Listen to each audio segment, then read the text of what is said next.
Hey guys, what's up? It's Ripe again. In today's video, my entitled neighbor constantly complained about me parking in front of her house and threatened to get me arrested. I got her towed instead. Here is what happened. Also, check out our new membership program and watch exclusive videos that you won't find anywhere else by clicking the join button, which might only be visible on PC. And the first one starts like this. I always see crazy Karen stories from Western countries, but some might be surprised to know that we definitely have some Karens here in the Czech Republic as well. While it is a nice place to live, I have a neighbor from hell story that will make you wanna punch your screen. So, I was living in this nice neighborhood with my parents and brother. We had this neighbor, and for the sake of the story, we will call her Karen. I hate to stereotype, but Karen was a typical older lady, I believe in her late 50s at the time, who did not really seem to have a lot to do. That is why she was known as the Karen of the neighborhood, or rather, the Czech equivalent. She always had something to say about people. Even if she was friendly with you, she would turn around and talk about you to other neighbors back. One time she had complimented my mom on a rose bush she was growing that was in memory for my grandmother who passed away. And the next day, the neighbor across the street from us had said that Karen was saying how if she owned our house, that its beauty would be highlighted with the yard work and garden. She was also saying that we were making our house uglier with our plans. Which, even if she thought that was true, why say that knowing the rose bushes were honoring someone that left us? Anyways, hopefully that gives you a nice idea of how Karen is. There were many things that Karen did not like. As a matter of fact, one of the things Karen hated the most was when other people parked in front of her house even if it was completely legal. Now, I would be more sympathetic to this disliking of hers if it actually made sense.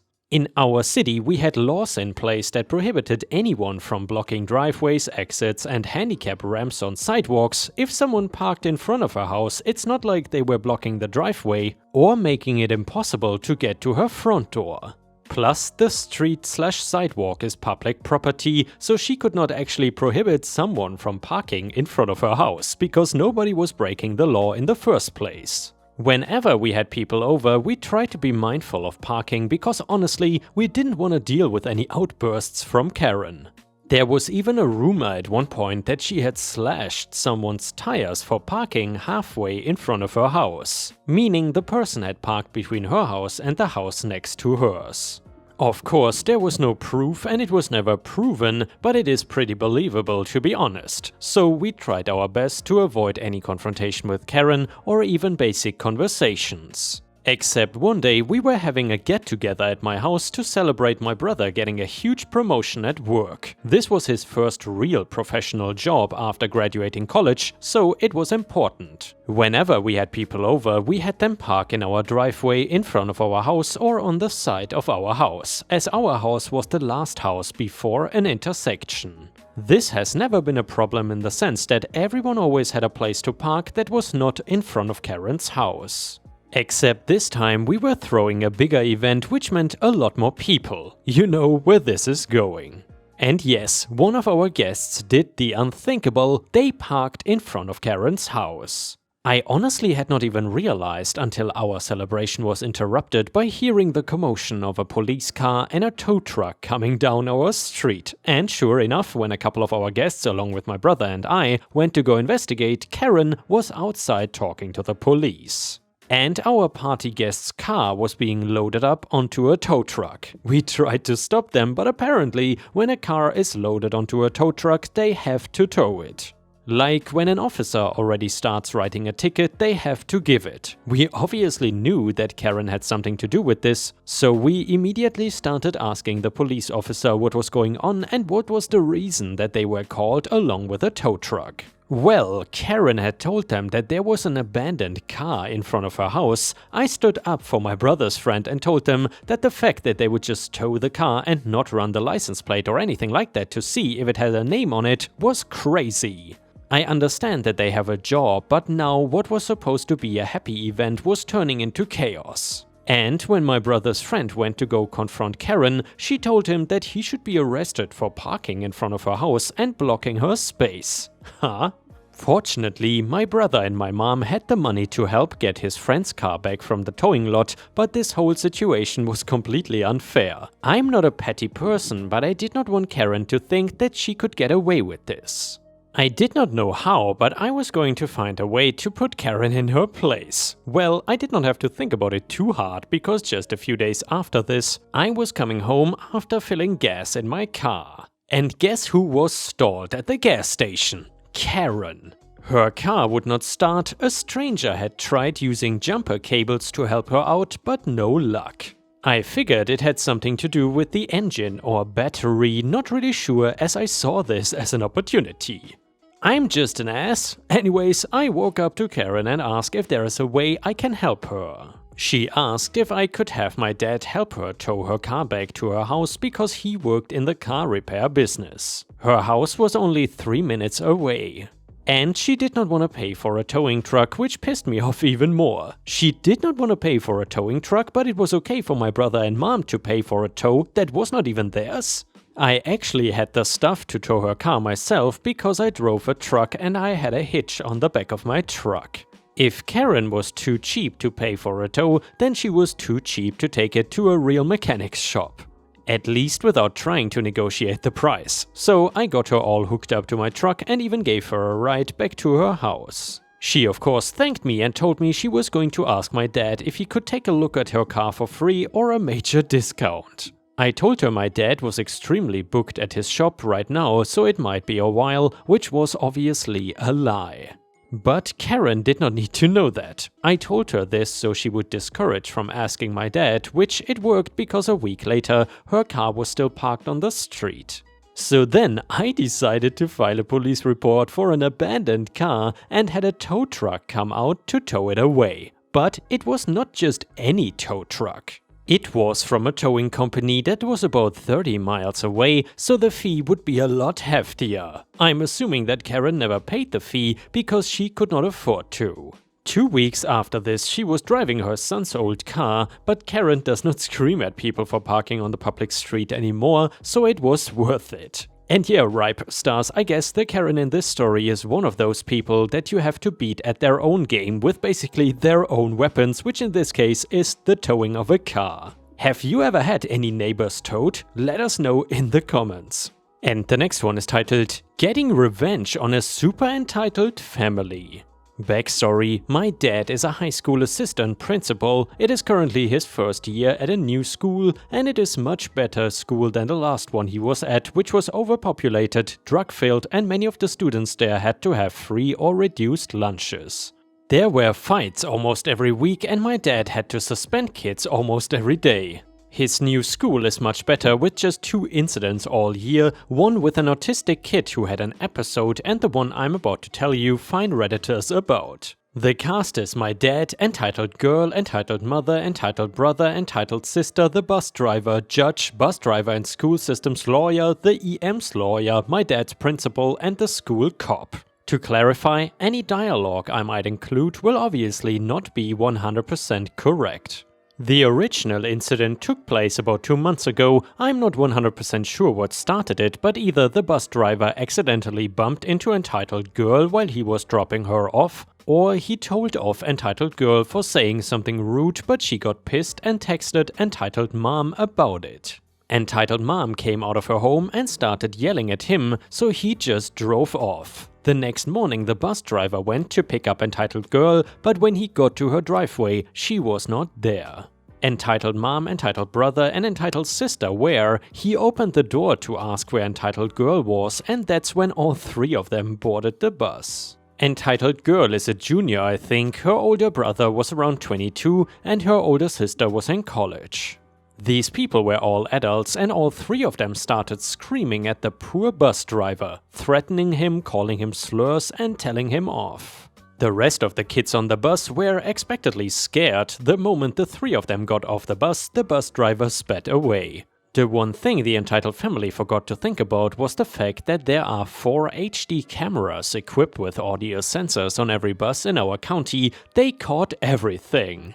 The poor dude got the rest of the kids to school and went straight to the front office. My dad was pissed. He got the video feed from the bus, called his school cop who called some other cops, and had entitled mother's ass arrested for malicious harassment, intimidation, trespassing, and a few other things. My dad's principal let my dad have control over the whole situation because he knows my dad does not F around with these kind of things. So my dad helped the bus driver get some revenge. First he had entitled girl switch to a different bus route so she couldn't mess with the bus driver anymore. Then he had entitled brother, entitled sister, and entitled mother permanently banned from the school grounds, and then he gave the bus driver a month of paid time off. These were just petty revenge if that. Working with their lawyer, my dad got statements from most of the kids who were on the bus, and they decided to press charges against only entitled mother and entitled brother, who had apparently been in the middle of a 6-month probationary period for a different crime, so he was essentially guaranteed jail time. Going into the trail 6 weeks ago, nobody expected EM to get any more jail time than a week, if that. My dad, his principal, and a school cop were all in the courthouse in case they needed to be called as witnesses. They were not. Their lawyer made his remarks, and entitled mom's lawyer just tried to reduce her sentence. He knew they were going to lose. The videos were not even shown to the judge because there was so much other evidence. However, the judge surprised everyone when he gave entitled mom a 30-day sentence. He made it very clear to her that she had threatened the life of a man, endangered kids, and trespassed on school property for no reason besides that the bus driver had told off entitled girl and that she should be punished accordingly. My dad and his principal were trying not to cheer. But that was not even the best part. Entitled brother skipped his trial. They were back-to-back trials, so there is no way he could have forgotten. The judge immediately issued a bench warrant for his arrest. He was caught the next day in entitled mother's house, and when brought in front of the judge, he was given a year in prison for breaking his probation, skipping his trial, and for the same charges as his mother. If that is not pro-revenge, I don't know what is. As for entitled girl, she switched schools. And the next one is titled, "Thanks for the free beverage." This happened yesterday while in the drive-thru at a coffee shop with a double-lane drive-thru. At this shop, the one that is trending with the meanings of the color of the straw that barista gives you. The one with the windmill. They have multiple lanes and they come out to your car and take your order, and then you drive up to the window to collect your order. And ripe stars, if you know which shop OP is talking about, then let me know in the comments. There is usually one order taker for each lane. A lady in the lane next to me could not wait her turn to give her order to the order taker in her lane. As the order taker for my lane walked up to my window, she honked her horn to tell the order taker that she was there before me and that she was next. Order taker then apologized to me that they had to help this lady, even after them telling her that her order taker would be with her shortly. I tell the order taker, no big deal, I'm not in a hurry. So cue the petty revenge from the order taker. As the order taker for that lane was walking back to her car, the one that was pulled away from their lane tells the one for ladies' lane that my order is on the house because they were pulled away because she demanded that her order was taken next because she was there first. Sweet, free coffee for me. The second part is that while I was still waiting to collect my order from the window, one of the baristas comes walking out and hands my drink to me, skipping the impatient lady that was in front of me. Because she could not wait roughly 1 minute for her order taker, I got free coffee and faster service. And yeah, ripe stars, in my opinion, it pretty much always pays off in life to be patient and not to hurry too much. And this is just another classic example for this. Either way, please feel free to check out my membership-only section on YouTube. You might have to visit my channel page on a desktop or on a browser, and then click the join button to see exclusive videos that you won't find anywhere else. Entitled neighbor thinks street parking is only his. Karma response. This happened last night / this morning, and I really love it when karma steps in. Also, I am pregnant and easily irritated, so I will fully acknowledge this is a small case of entitled behavior that does not have a huge impact on daily life. We live in a residential neighborhood with single-family homes without driveways and street parking. For the most part, people tend to park in front of their own house, but it is street parking, so no one has any right to any spot, and sometimes you just have to park wherever you can. It's not usually a problem. 99% of the time we can find a spot on our block, and usually it is right in front of our house. It is one of those courtesy things in the neighborhood. Our next door neighbors to the left have been a bit annoying with their parking habits. Apparently there are birds in the trees in front of their house that poop on their vehicles. They have a pickup truck and an SUV. So when they park, they tend to pull up the front car farther and basically sit almost right on our bumper to get more of that vehicle out from under their tree. So far we have been able to get out as our neighbor to the right usually leaves for work before us, so there is lots of room in front of our car. But it is still annoying, as sometimes we have had to do like a 50-point turn to get out. Think Austin Powers in that shuttle thing, back and forth, inching out. Which, by the way guys, reminds me of my entitled neighbor back in Europe, where I've had to do the most annoying maneuvers to get out of our damn small parking spot. Yesterday they went farther though. The husband got home around 2 PM and there were 2 spots open in front of our houses. His wife's vehicle wasn't home yet and neither was my husband's. He parked in the middle of the 2 spots, effectively taking both of them. My husband got home at 5 PM and parked a block away, came in and remarked, "Wow, what a crap parking job the neighbor did." About half an hour later we see his wife pull up, he goes out and moved his truck up so it is in front of our house and she parks behind him. He saved the spot for her and both were now parked away from the bird poop tree. Now again, it is street parking, so we don't own the spot in front of our house, but that doesn't mean it is okay to park like an a-hole to save your wife a spot. It is first come first served. Also, my husband has a ton of heavy tools and equipment he has to unload after work, and I am pregnant with a toddler and sometimes groceries and diaper bag to carry, so while it is not really a big deal to have to park a block or 2 away just by luck, it is definitely an inconvenience that makes me a little mad when they purposely block the spot in front of our house. This morning, parking karma stepped in. My husband was on the front porch having his morning coffee when the husband comes out and gets in his truck to leave for work.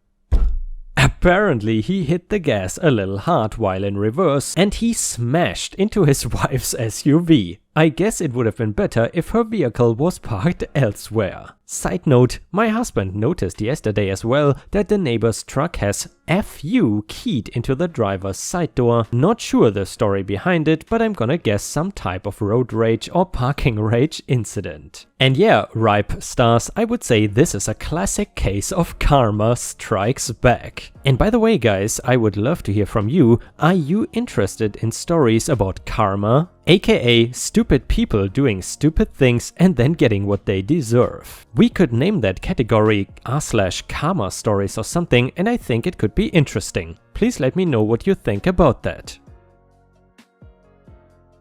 And the next one is titled HOA destroyed my life and took my home. And by the way guys, since this is a true story, I did change the names just to protect the privacy of the people involved. Anyway, today I will tell you the story of Sandra Lockhart. Sandra has been fighting a never-ending battle with her HOA, which almost felt like a black hole that was impossible to escape. And after a long battle, she received a shocking document. An eviction notice. And yes guys, nowadays, as you all might know, it is almost impossible to buy a house that is not part of an HOA. Those who have never lived in one need to understand what can happen once you sign the documents. Essentially, you could call it signing a deal with the devil. While most HOAs are respected for keeping community spaces maintained, swimming pools safe and lawns up to snuff, there is a growing tension over how debts are collected when homeowners fall behind or simply fail to understand a fine or fee owed.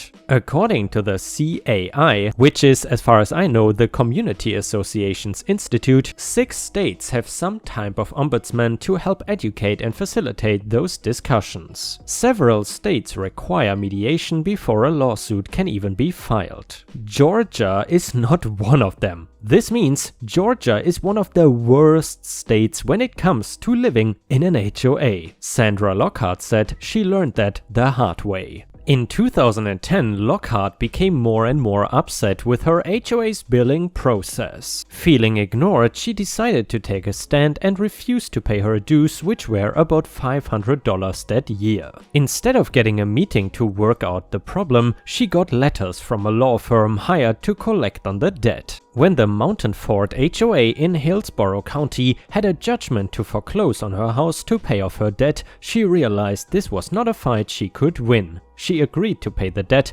which had grown through court costs and attorney fees to about $2,500. I went and title pawned my car, walked in and paid them the $2,500, and when I walked out, I said, "This is all I owe, right?"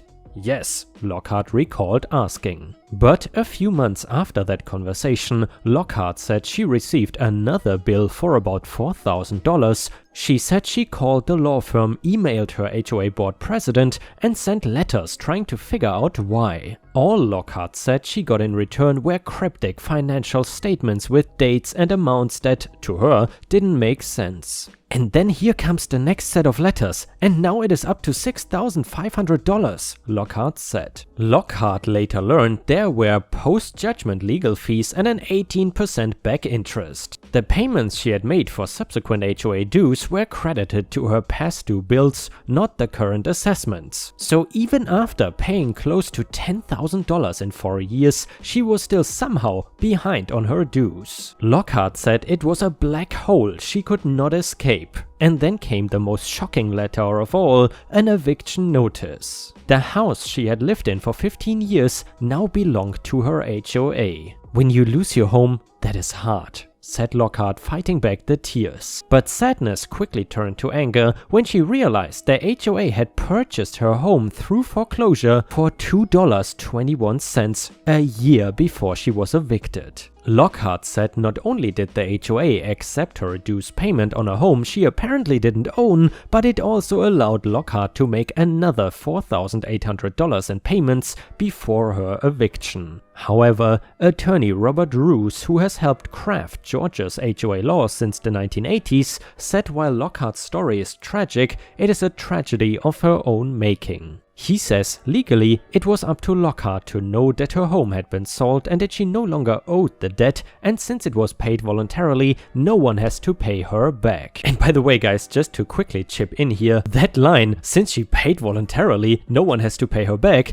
that sounds like if the mafia puts a gun to your head and you pay voluntarily, then obviously they cannot be prosecuted and they don't have to pay you back anything. Seriously, that didn't make any sense to me whatsoever. Anyway, it doesn't happen in a back room with blue smoke and mirrors, he explained, discussing Georgia's HOA foreclosure process. Most people know if you default on a loan, the bank can foreclose. But that property is also assurance anyone living in a homeowners association pays their dues. In Georgia, the HOA can get a lien on your home and then file for foreclosure as soon as the homeowner owes $2,000. Roos said it can take 4 years to accrue that much debt and win a judicial foreclosure. Along the way, the homeowner receives letters alerting them to what is owed. They have the opportunity to appear in court and dispute the debt, and even after the HOA wins the case, there is a title search, the foreclosure is advertised for a month in the local newspaper, and they are served notice twice before the sale.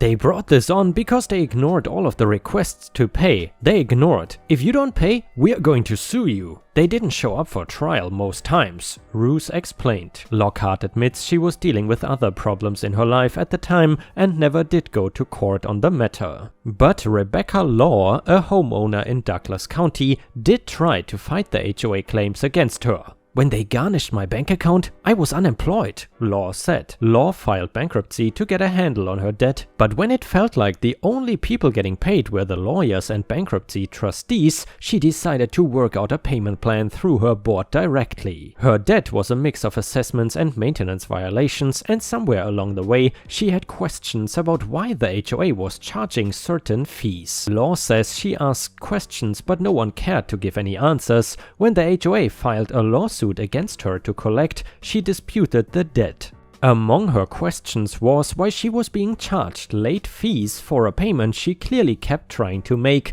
The envelope was going to the HOA's address but kept being returned for no reason. Court records say Law's dispute arrived one day too late to be considered, but Law says there is more to that ruling. Law says the first time she tried to file, the documents were denied because they were scanned copies, not the original. Law was living out of town and had faxed a response to her niece for help. She then had the documents delivered overnight with guaranteed delivery. She says it was not her first response but answers to follow-up questions that arrived late. And actually, they did not arrive at all according to Law. She did not even try at that point to respond because it felt like the HOA's attorney was using tactics of discouragement knowing she couldn't afford one of her own. After she lost the case, she was told to mail her settlement payment of $4,127 to that exact same address as before. This time, the checks did not come back. "Where is the fairness in that process?" she asked. Attorney Roos said we have to evaluate fairness not just in the eyes of the homeowner,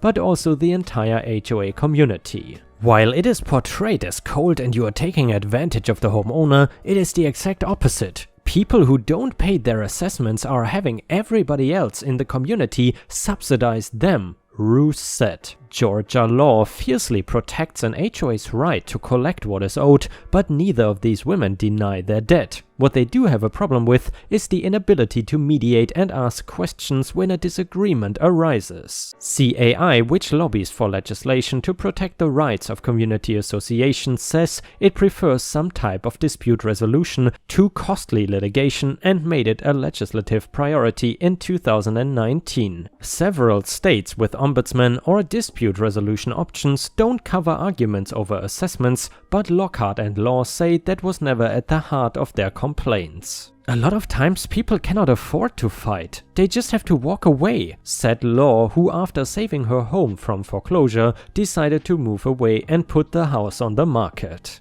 "I love this house," she said. "I just have not felt like I own the home because of the HOA." As for Lockhart, the HOA sold the house to an employee involved in her foreclosure. According to public documents, Legacy Properties LLC, a company that did not legally exist at the time, bought the house for $1 and a portion of the profits. The woman behind the LLC also reactivated her real estate license and sold the home to a new family 7 months later. The HOA and law firm recouped their money, the LLC likely made some, but Lockhart ended up homeless, losing tens of thousands of dollars in equity. The courts have said there is no legitimate reason for not paying. "If you believe the association has done you wrong, then sue the association," said Roos, reinforcing the order of events. Pay and then sue.